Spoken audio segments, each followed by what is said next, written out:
And welcome back to the Ave Maria Press Professional Development Webinar Series. In today's webinar, Bishop John Dolan and Deacon Ed Shoener will discuss the hard issues and questions around suicide. My name is Erin Pierce. I am the Parish and Curriculum Marketing Specialist at Ave Maria Press. I would like to recognize our webinar partners, the National Association of Catholic Family Life Ministers, the National Association for Lay Ministry, and the Catholic Campus Ministry Association. Everyone in the audience is muted today, but you are able to ask questions. Questions may be sent to our presenters using the questions section of the GoToWebinar panel, and I will read as many of those questions as possible at the end of the presentation today. This webinar is being recorded, and I will send you the link to the recording via email tomorrow. With that, I would like to welcome and introduce our presenters today. Most Reverend John P. Dolan is Auxiliary Bishop of San Diego. He also serves the diocese as Vicar General, Moderator of the Curia, and Vicar for Clergy. He is the chaplain of the Lost Boys of Sudan, a member of the Catholic Institute for Mental Health Ministry, and a board member of Father Joe's Villages, a ministry to the homeless. Ed Shoener was ordained a permanent deacon in 2004 and serves at St. Peter's Cathedral in the Diocese of Scranton. He co-founded or is the co-founder of the Association of Catholic Mental Health Ministers and the Katie Foundation after his daughter Katie died by suicide in 2016. Bishop, Deacon, thank you so much for being with us today. Good to see you, Erin. Wonderful. I'm going to go ahead, Deacon, and make you the presenter. Okay. So we'll see your screen. Okay, wonderful. Well, gentlemen, I'll let you take it from here. Thanks, Erin. Yeah, well, what we'd like to talk about today is suicide in the church and how we can bring the healing presence of Christ into this, very difficult situation that all too many of us find ourselves in. Bishop and I have worked with Ave Maria Press to put out two books. One, a handbook for Catholic leaders in the wake of providing pastoral care after a suicide, and then the second book is a smaller reflective book that someone who's lost someone to suicide can sit and pray with, called When a Loved One Dies by Suicide: Comfort, Hope, and Healing for Grieving Catholics. So as always, we'd like to start with a prayer. And this prayer that you see here is a prayer to St. John of God, who himself lived with depression. And the image on the screen here shows him. For a while, he was in what would have been considered a mental health or mental hospital for people with mental illnesses back in the Middle Ages when he was alive. And he recovered from his mental illness and, of course, went on to live a good and holy life and eventually was canonized. So we'll pray. Too often people with a mental illness, the mental illness is associated with suicide, although fortunately the vast majority of people with mental illnesses do not die by suicide. But we will pray today for those who live with a mental illness. So Lord, we pray for those who have a mental illness. There is so much fear, ignorance, and hurtful attitudes that the people who suffer from mental illness needlessly suffer further. Help us to support and be compassionate to those with a mental illness, every bit as much as we support those who suffer from any other illness. Let us always remember that people with a mental illness are not the illness. They are beautiful creations of God. St. John of God, you understand and witnessed the difficulties of living with a mental illness. You lived in the darkness but found hope. You wrote, when you feel depressed, have recourse to the passion of Jesus Christ our Lord and his precious wounds, and you will feel great consolation. Lord our God, grant courage to those for whom we pray and fill them with hope. If it is according to your divine will, grant them the recovery and cure they desire. Help them to remember you love them. They are never alone. St. John of God, patron of those with a mental illness, pray for us. Amen. So briefly, to introduce this topic of suicide and the need for the healing presence of Christ in 4 people that are have experienced the death of a loved one by suicide. Just to remind ourselves, or maybe to present to you that are not familiar with it, how widespread this problem is. We don't talk about it a lot, certainly in recent years, perhaps more than we did in the past. But it still comes as a surprise to many people that suicide is the 10th leading cause of death in this country. Over 48,000 people in 2018 died by suicide, and that works out to about 130 people a day.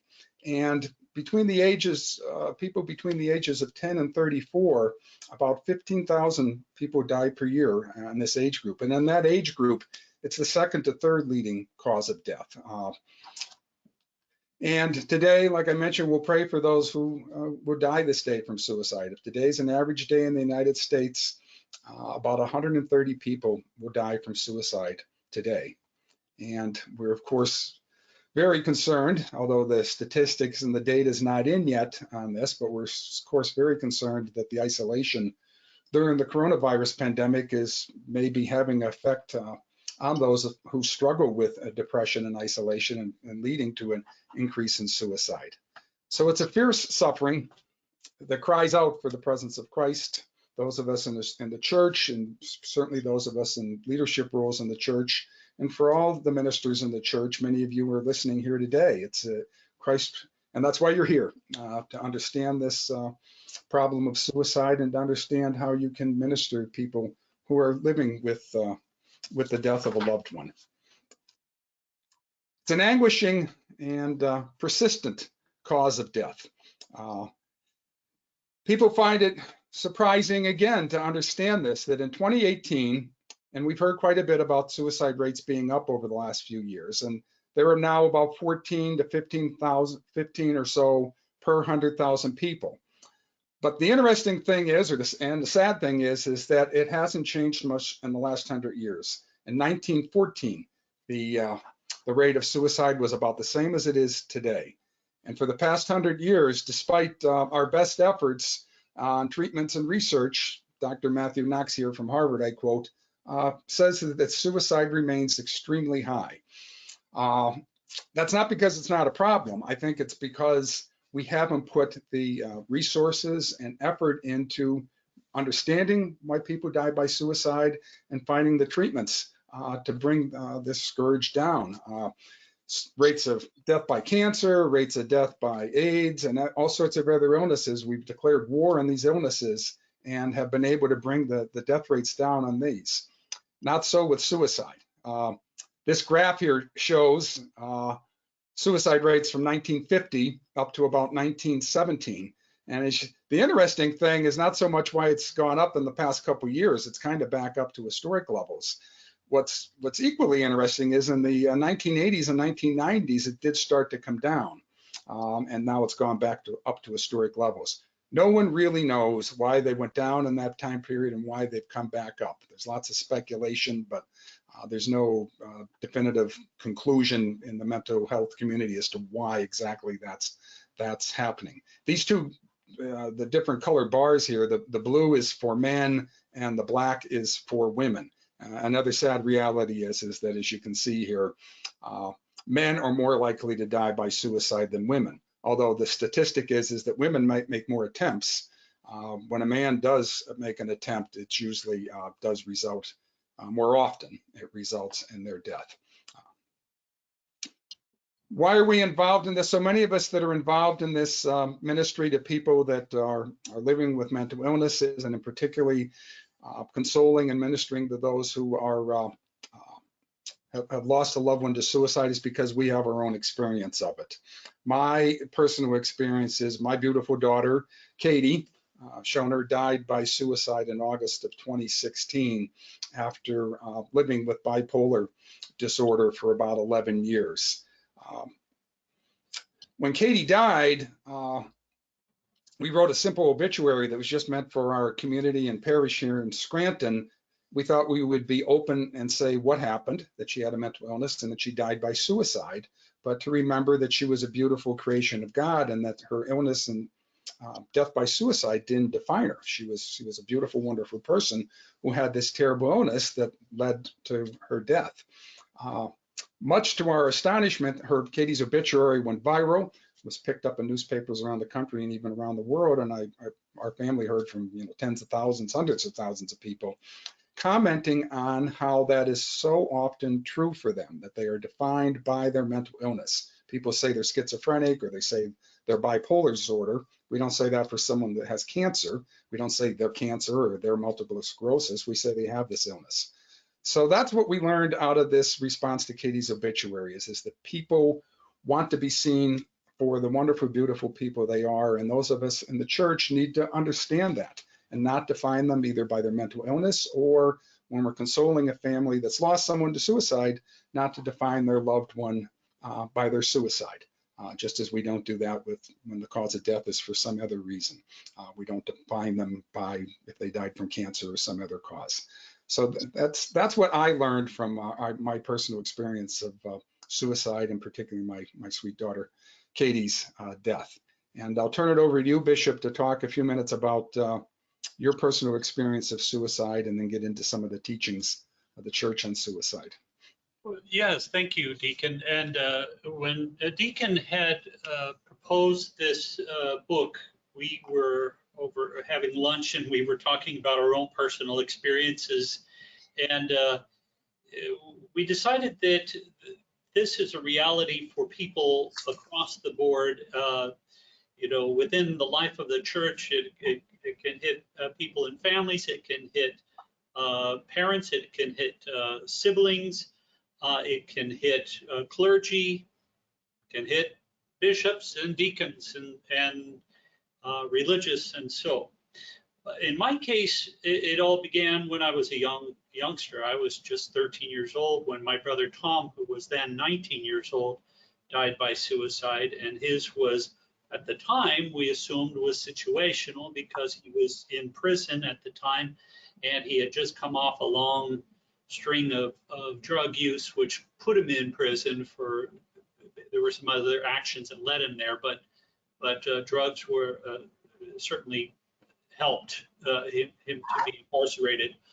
And then we also, but my older brother, Steve, was also coming off of a long history of drug use, and we noticed that he had some mental health related issues. What we did not consider at the time was that Tom's issue was mental health related, and it was too early for us to discern that.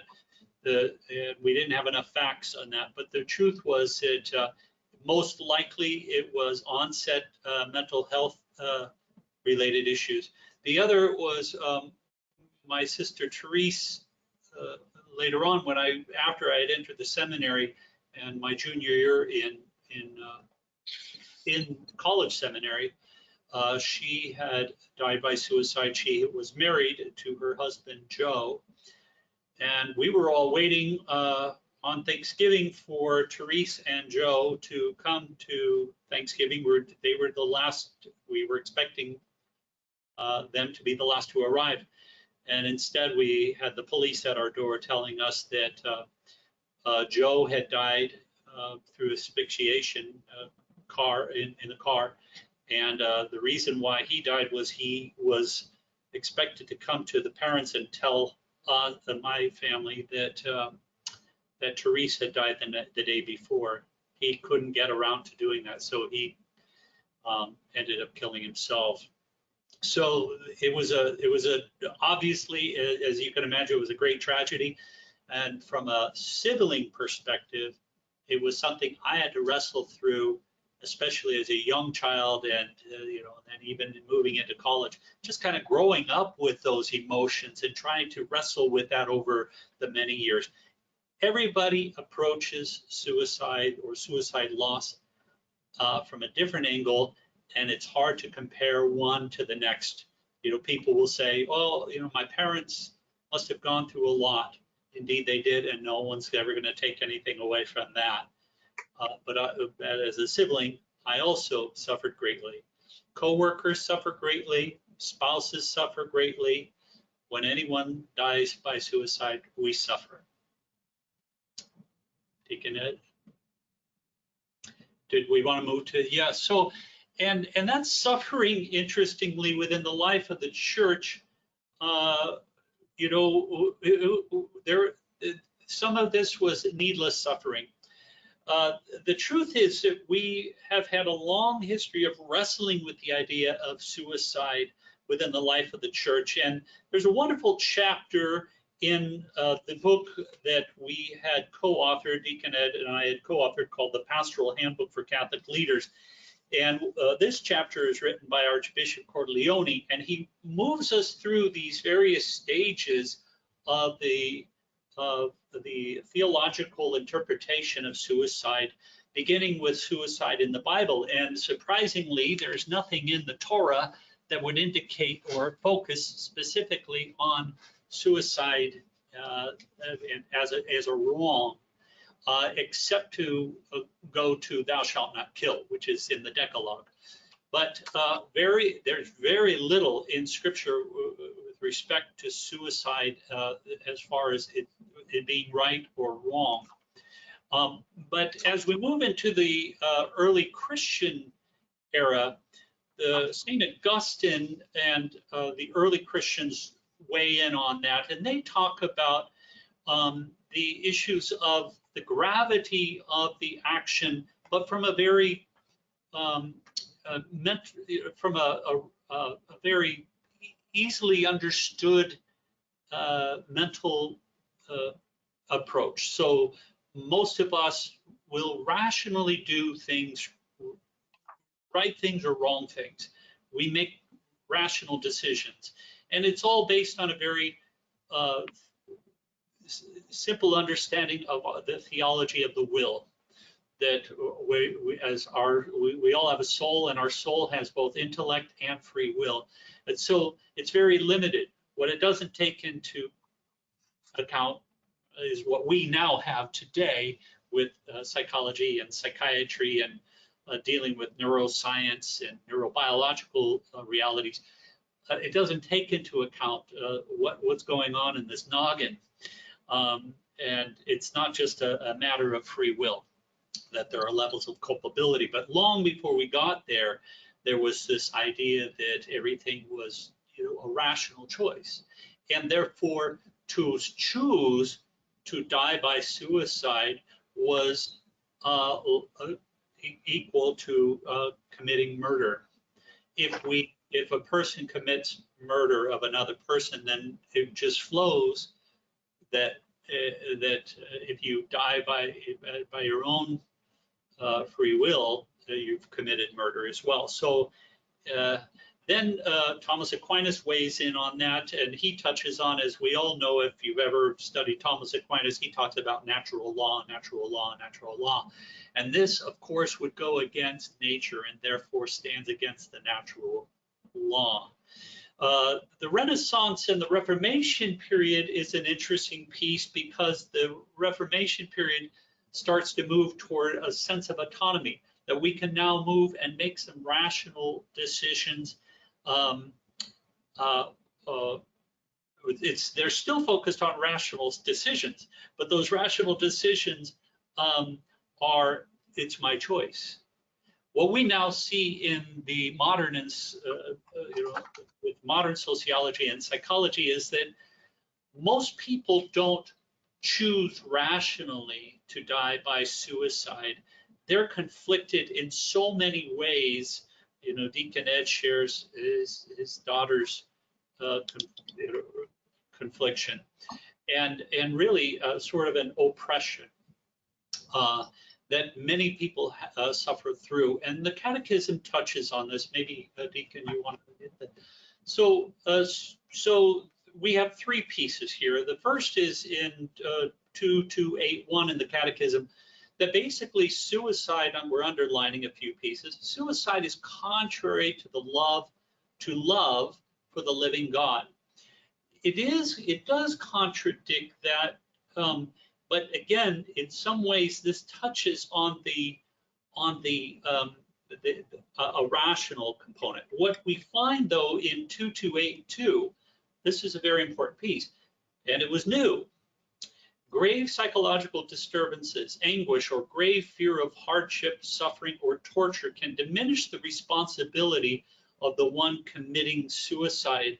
And that is the issue that we focus on. We talk about the levels of culpability.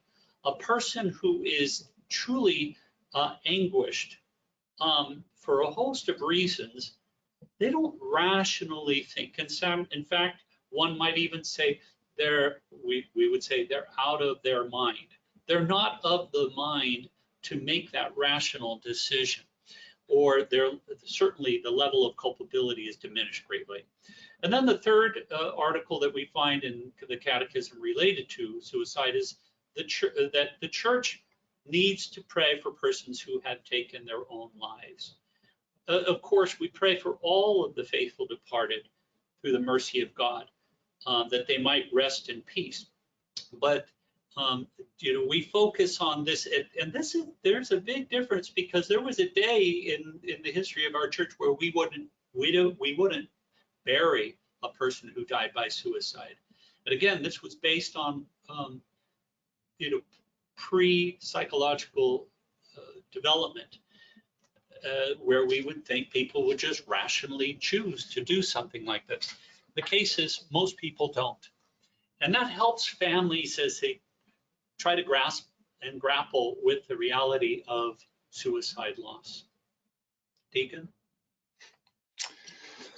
So one of the things we wanted to talk briefly about is how to minister to people who've lost someone to suicide, and in fact also how to minister to people who might be struggling with suicidal thoughts and people that are living with mental illnesses. And Bishop and I are deeply involved in this ministry. We've founded an organization called the Association of Catholic Mental Health Ministers, and are deeply involved with a number of other organizations and working with people across the country to develop mental health ministries.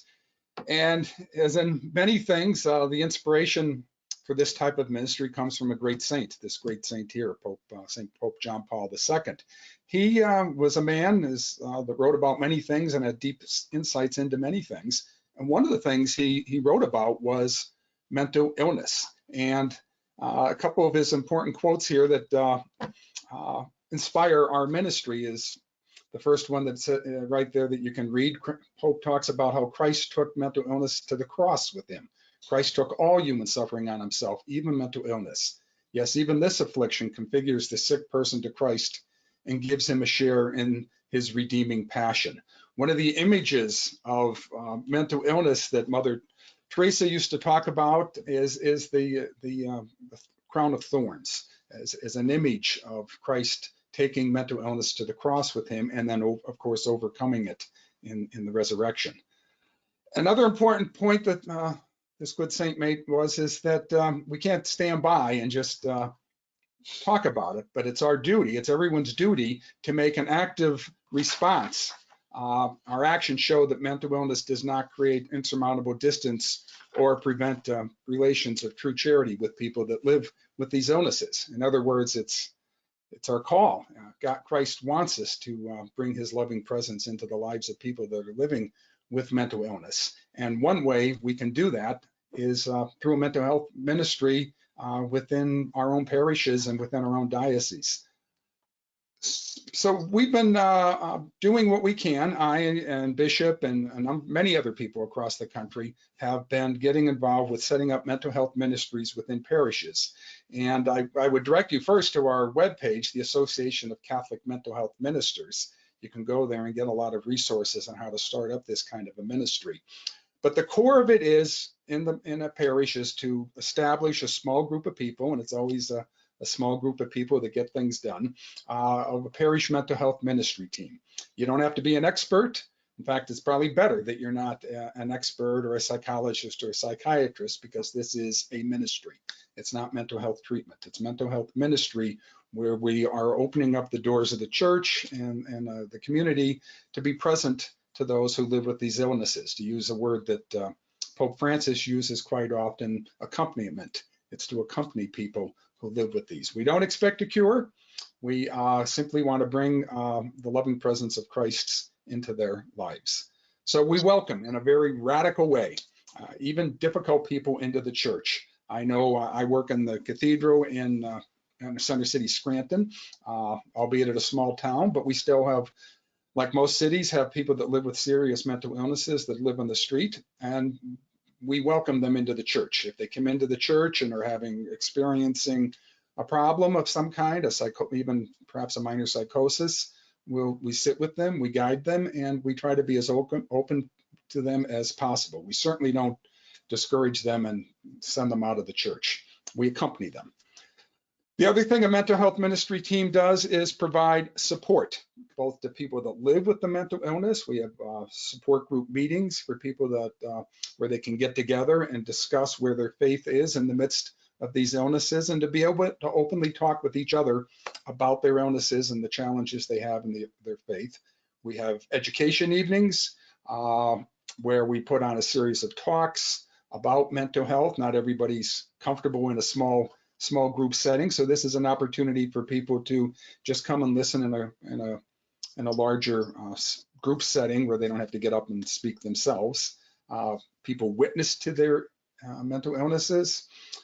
Quite often, I'm a spiritual director, and I welcome and encourage people that live with the illnesses to come for spiritual direction, because sometimes it's difficult to separate out, well, where's the mental illness and where's God speaking in my life.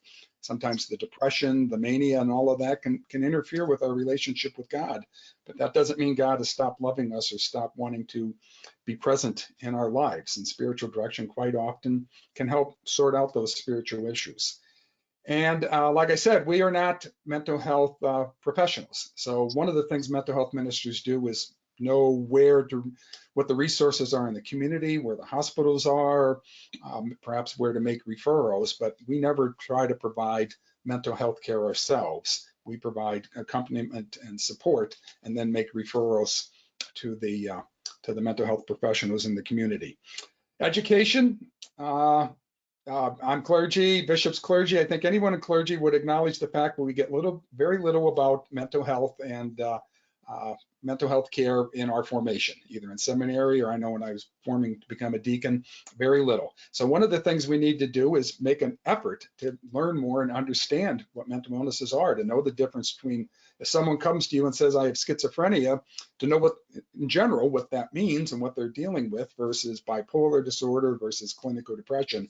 So we need to educate ourselves as clergy and staff as to what this is, what these illnesses are. And then, of course, the broader community, try to educate the parish community, not because there's so much fear surrounding mental health that's just unnecessary. And then we, of course, we advocate for better care within the broader community, within the broader church, to break down these barriers and stigma that's so often associated with mental health, and also, all too sadly, for those of us that grieve the loss of someone through suicide, there's almost sometimes a hands-off approach within the church where people are reluctant to talk to us about it, and so we need to advocate for better care within the church and within the broader community.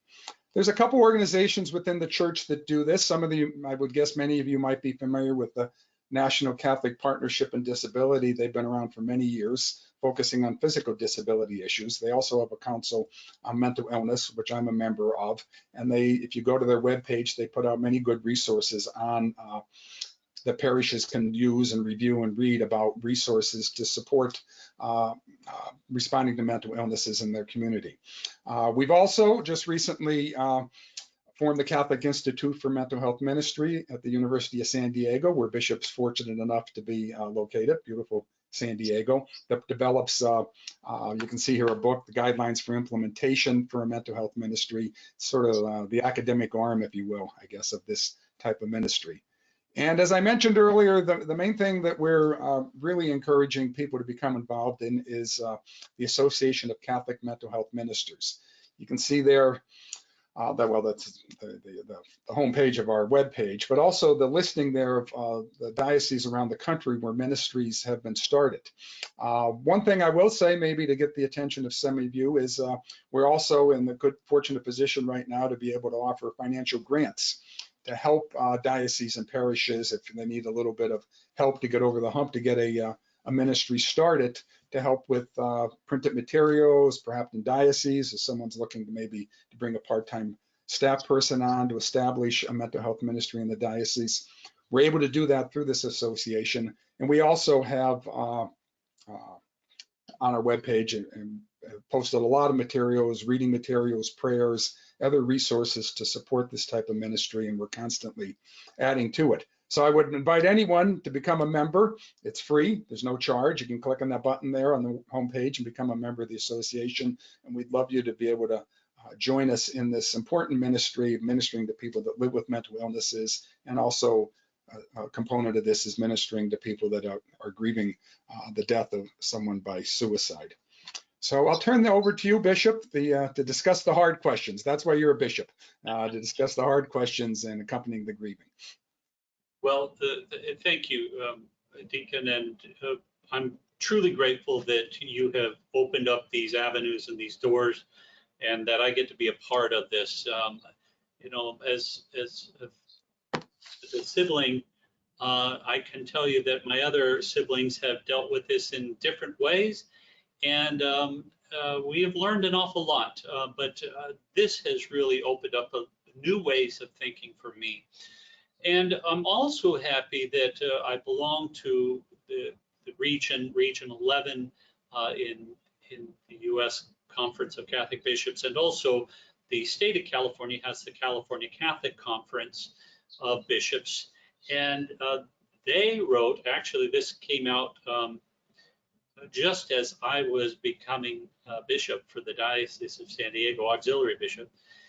They wrote a compassionate response to suicide in hope and healing by the bishops. The bishops wrote this in, it came out, I think it was 2016. I think that date may be wrong. I may be wrong on that, but at any rate. But there's a piece within this handbook that we have through Ave Maria Press that we took a piece out of the hope and healing and placed that in the book there. It focuses on suicide itself. And it's really one of the very few letters coming out of conferences, and we're still trying to urge the U.S. Bishops' Conference to write something. And I even made an appeal to His Holiness when I was at the Ad Limina last January.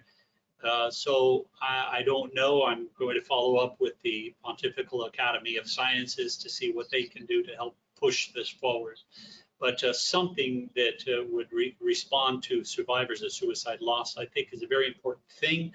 And we're just still in the infancy stages. It's truly amazing how we're still moving in this direction. But so the handbook itself was really a step forward toward helping ministers address survivors of suicide loss.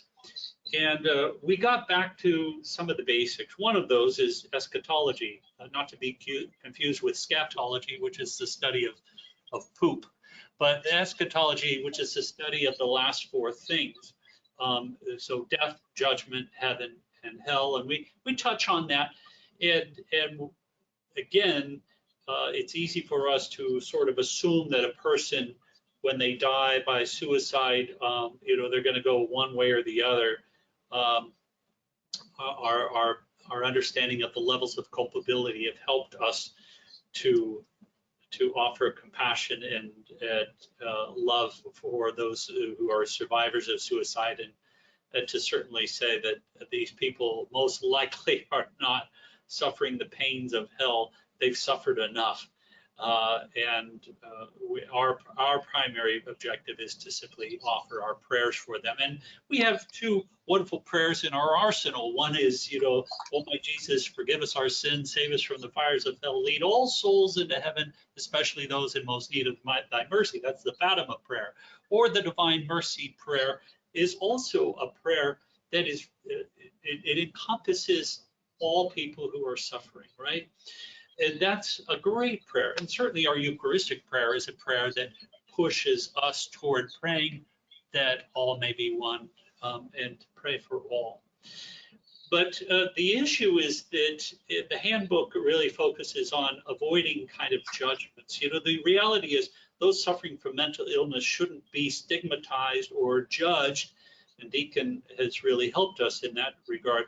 Mental illness remains poorly understood even by the clergy and others in positions of influence. And in the healthcare community, mental illness is viewed as having, clear neurobiological and genetic correlates. And treatment for most of these major psychiatric conditions involves both physical as well as psychological components, and that there's a temptation for us to throw a whole lot of theology or a whole lot of morality on this issue, rather than stepping back and not judging, but just listening. Deacon referred to accompaniment.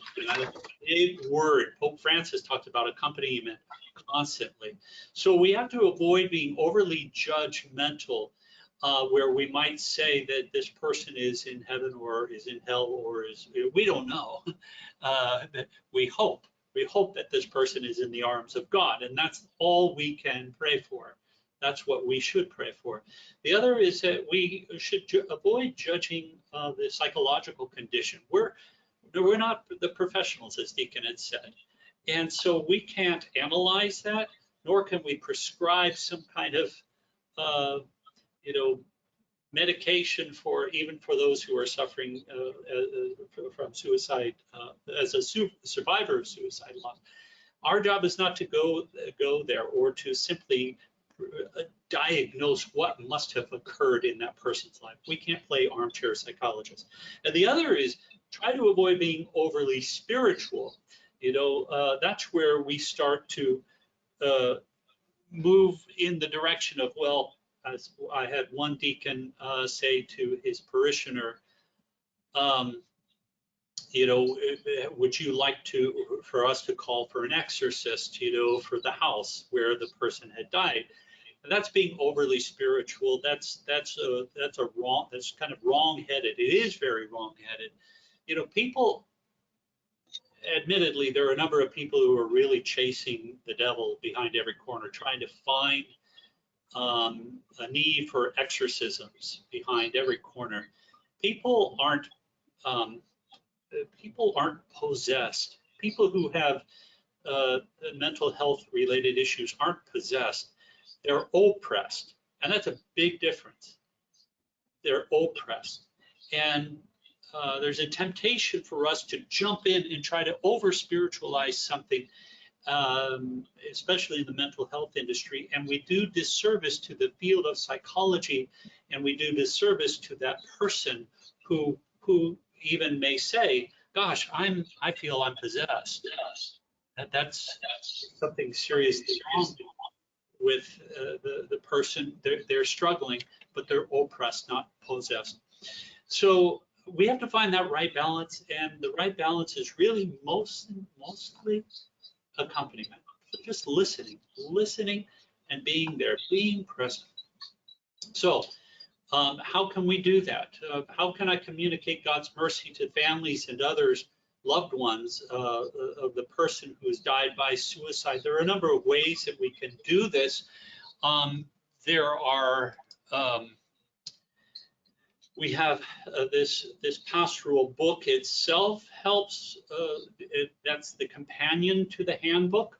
But basically accompanying people through grieving and dealing with some of those hard questions, but also offering prayer services and masses. Once a year, there's a time when we can focus on mental health and suicide-related realities. And there are national events that will bring us together. So I hold a mass once a year, and that's been a very, very effective thing. We hold this mass, and people come from all over to participate in this, and it's the first time they've ever been able to grieve together. It's really a very powerful experience, and the tears continue to flow. I have to say, as Deacon was sharing about Katie, and then I was about ready to respond about my own brother and sister, I started getting emotional again. There's no timeline when grief ends.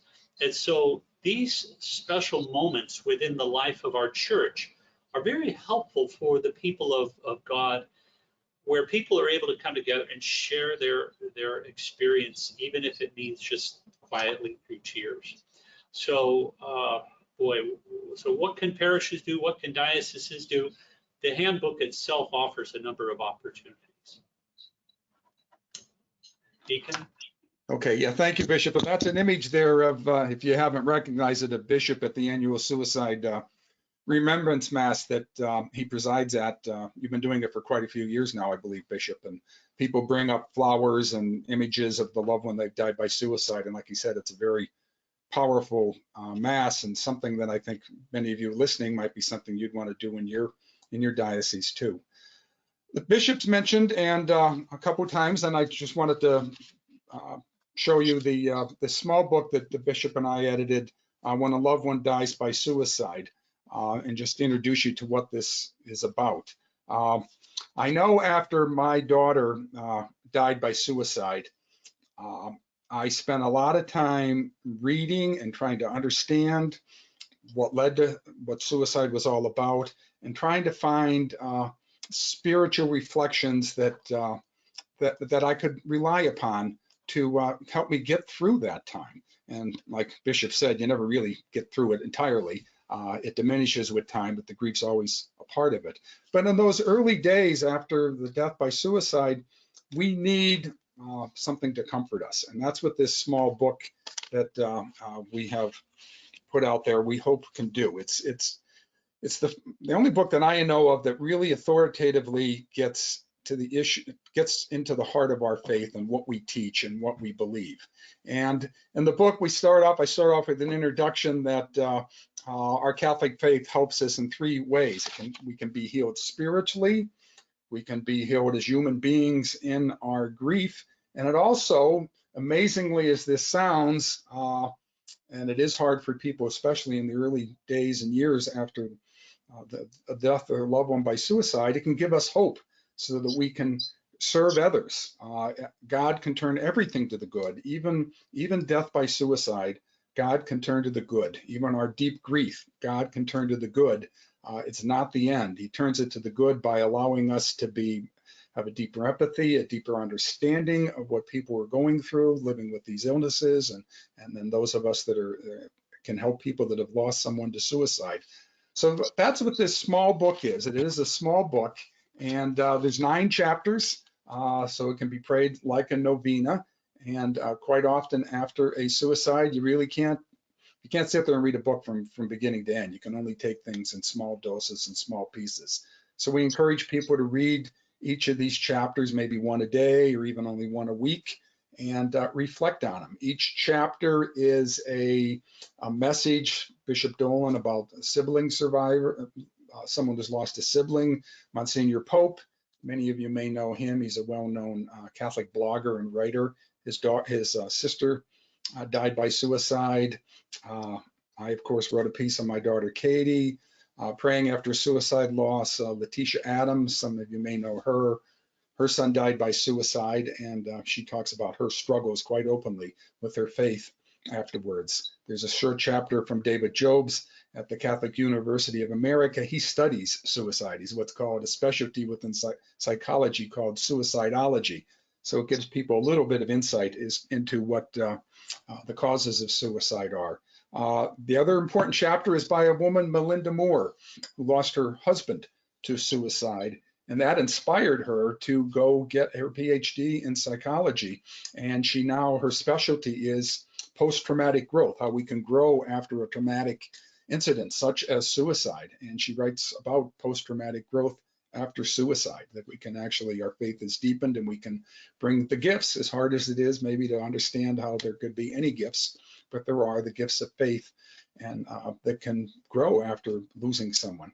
And then Tom and Fran Smith from the Illinois area, their daughter Kate also died by suicide, and they've since have built up a behavioral health organization in their part of the country, and they have moved from, as he says here, from suicide loss to assimilation.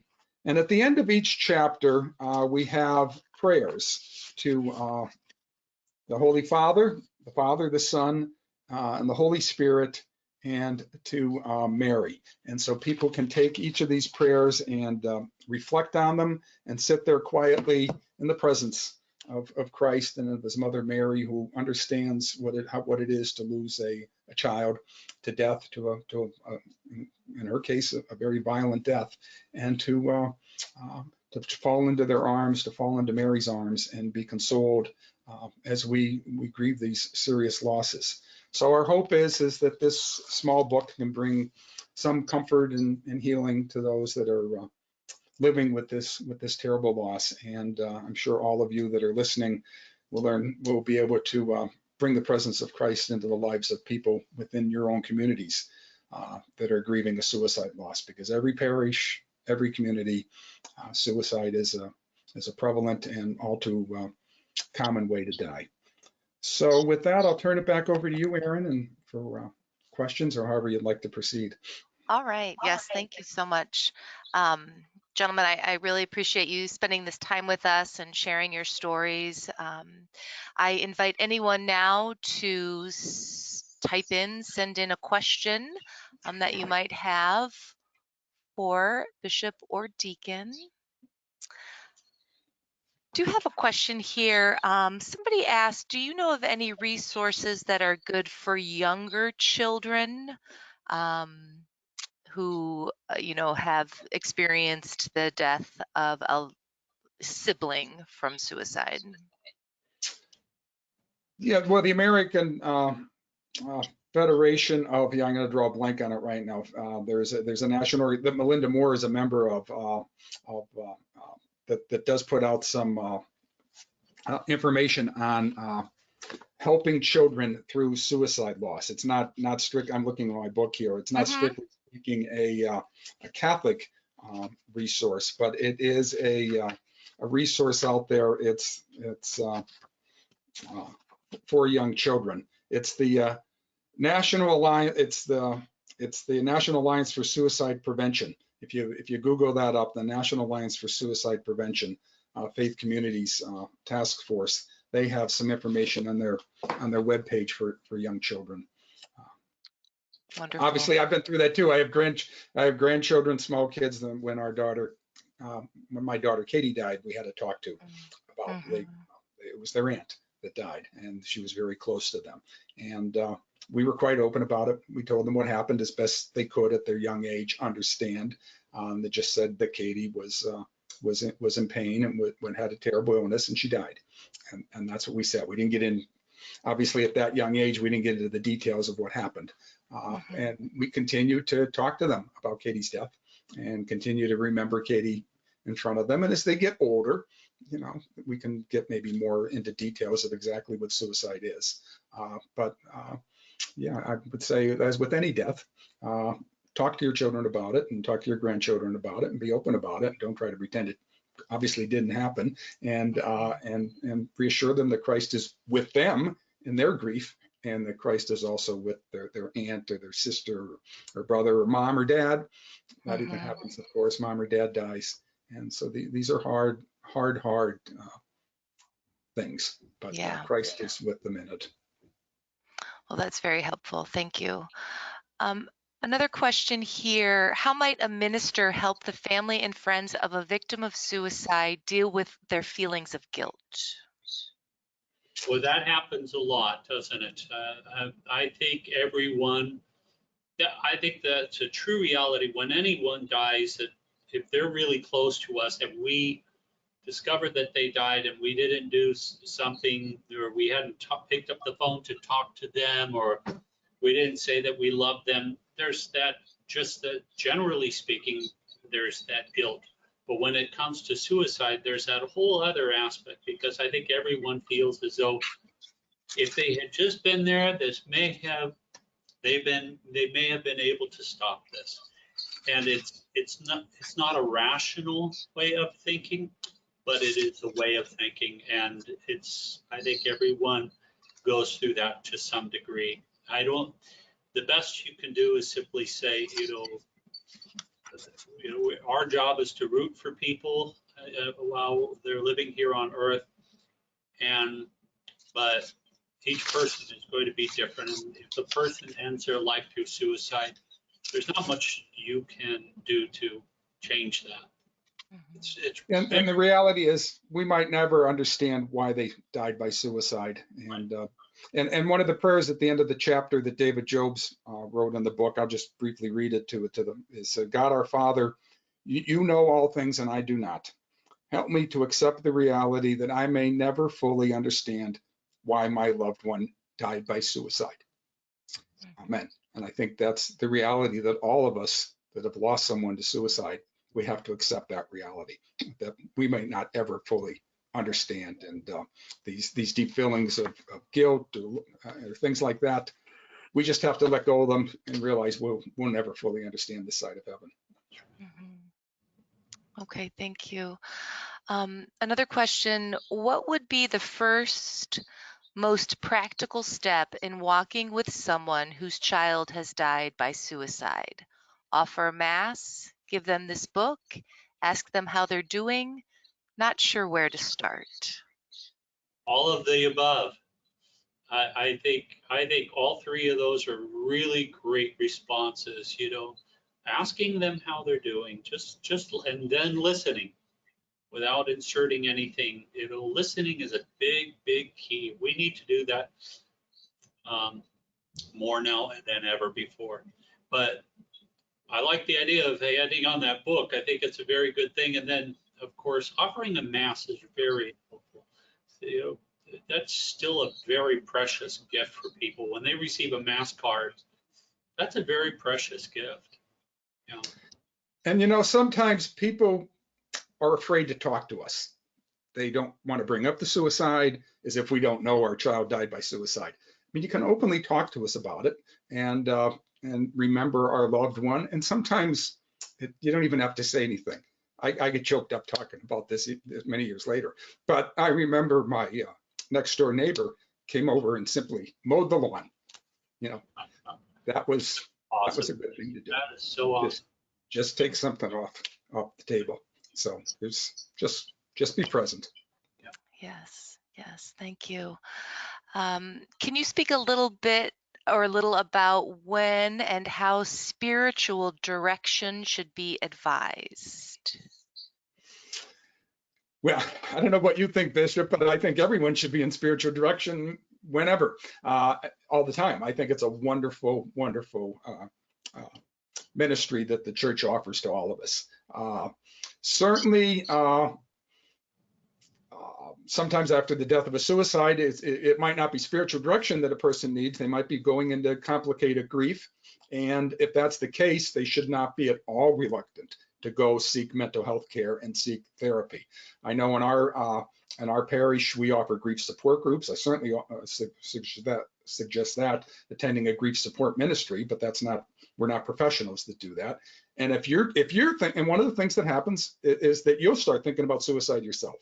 And if it goes beyond simple ideation, just generally thinking about it, but sort of getting a little more serious, that's like a warning sign to go get medical care. So I think you need to don't self-stigmatize yourself after something like this happens, and be aware, watch out, and take care of yourself. But in general, I would say, sure, after the death of suicide, if that's what gets you into spiritual direction, great. But I would say anyone would benefit from spiritual direction at any time. Yeah, there's something of a glut when it comes to actually finding spiritual directors. Right. But ideally, a parish could have a bereavement ministry or mental health ministry processes where they can meet the person and then invite them into a group that's already ongoing and allow them to share and to talk about it. That sense of accompaniment from fellow church members, I think, is very important. Spiritual direction may be a little more confining, but the idea of group ministry or jumping into some place where they can share their feelings, their heart, I think that's very important. That they're talking about it is more important than the way in which they talk about it. Yes. Question about the book. Would it be good for someone who's not Catholic, when a loved one dies by suicide? I have given it to people that are not Catholic, and they do benefit from it. But we openly talk about Mary and the saints and all of the sacraments and all the wonderful things that our faith can bring to help console people after they have lost a loved one to suicide. So of course, yes, give it to, there's things in there that are not strictly Catholic, but one of the things that was missing in the literature was something that was uniquely and purely Catholic. So we openly talk about walking in the Camino de Santiago and the joy of entering into that historic church and having your prayers rise up to God from the censer, from the thurible going through the church. So all those things that are Catholic are in this book, and they really do help. And you can feel the presence of Christ through the sacraments and through the other things that the church has to offer. So yes, it's the universal church. Everyone's welcome in. So yeah, yes. Sure. Wonderful. I have a comment here, not a question. Thank you for your vulnerability, honesty, and testimony of courage with this challenging topic. Blessings. And another comment, our parish participates in Stephen ministry. Parishioners make a 3-year commitment and go through 50 hours of training in compassionate listening and accompaniment. Your resource would be particularly useful from a Catholic perspective. We will certainly add this to our toolbox. Yeah, the Stephen ministry is a great ministry. It's a big commitment on the part of people that are involved with it, but it's a wonderful ministry. Wonderful. Where can we find more information about available grants for mental health ministries? That be back to your website? Yeah, we dangle that out there as the carrot. We understand the reality of that. So go to the Association of Catholic Mental Health Ministers webpage. It's catholicmhm.org. And you'll see information there on how to apply for a grant. We just went through one cycle of grants in the fall. The deadline was in the fall, and we'll be going through another cycle of grants coming up this fall. So go to the website, get a hold of me. My email is deaconed@stpeterscathedral.org. But you can get a hold of me, and I can give you more information about the grants and how to get a mental health ministry started. You don't have to wait for a grant, but we can certainly get you a grant at some point to get you going. Awesome. Here's another question. We're starting a grief support group. Would you recommend a separate grief support group for families with loved ones who died by suicide? My sense is that you probably wouldn't have enough to maintain such a group.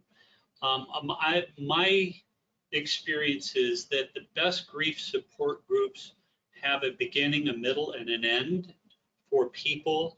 That doesn't mean that people can't return to those grief support groups, but there's one book, it was called Stepping Stones, and again, it had like 9 or 10 segments. This book that we offer has 9 segments, so it kind of has a beginning, a middle, and an end, so that people know that they can go through a process of grieving and sharing and support.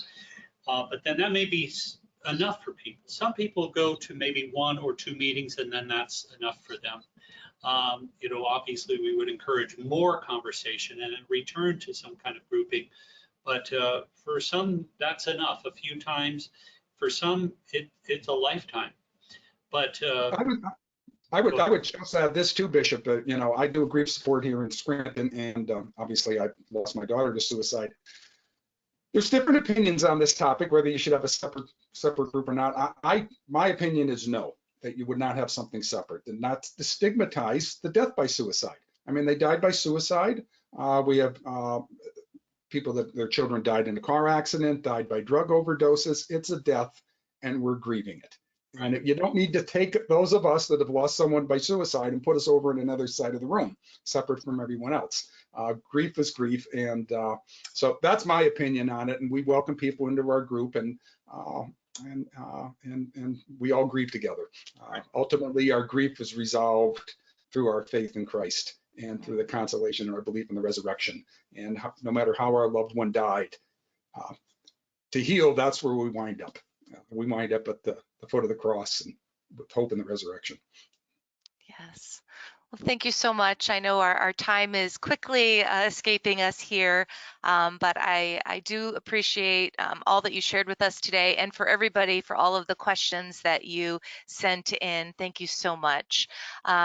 So we do, as always, want to offer a discount on the books here. So the Responding to Suicide, that's the pastoral handbook, and then When a Loved One Dies by Suicide is a book that would help those who are grieving from suicide. So we've got two different codes here. Respond 20, which would be 20% off a single copy of either book or both. And this is when you purchase at AveMariaPress.com. Or if you're going to purchase 5 or more copies, and it can be a combination of both of the books, then that's a 30% off discount using the Respond 30 promo code. And this is valid through the year. I will definitely send everybody a link to the recording tomorrow via email so that you can share this or watch this again. And I invite you to join us next week. Carolyn Pirtle from the University of Notre Dame McGrath Institute for Church Life will be sharing with us about prayer and how we can develop a solid prayer life, even in the midst of the craziness of our work, our family, and just daily life obligations. So I invite you to join us next week with that. Again, thank you so much, Bishop. Thank you, Deacon, and everyone, and have a wonderful day. Thank you. Bye-bye. Thank you.